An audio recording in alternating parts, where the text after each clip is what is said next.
humanitarian organization was directly involved in that specific evacuation effort.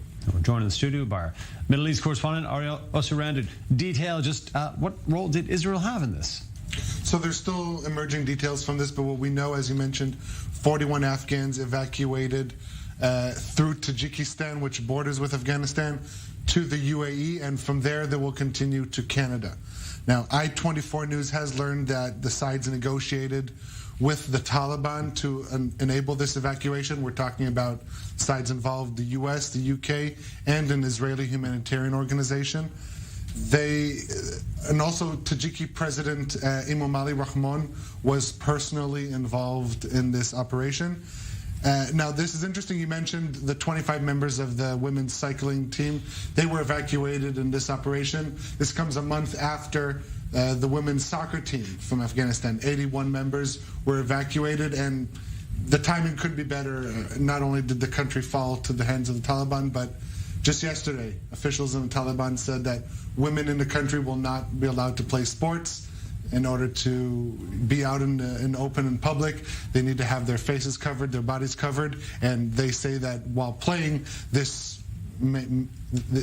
can't ensure this. So we're seeing a lot of movement of athletes, but specifically female athletes, out of the country to try and find a safer place to restart their lives. Feeling like one of the more persecuted groups in the country. Where does the issue of evacuation now, since the U.S. officially left that mission over, where does this issue of evacuation stand? I understand there's still a lot of talks with the Taliban.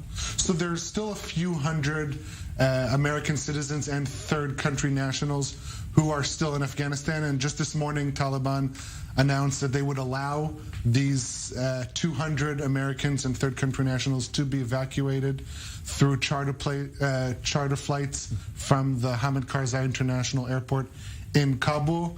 And this also comes as just a couple days ago, the Taliban announced the formation of a hardline Afghan government.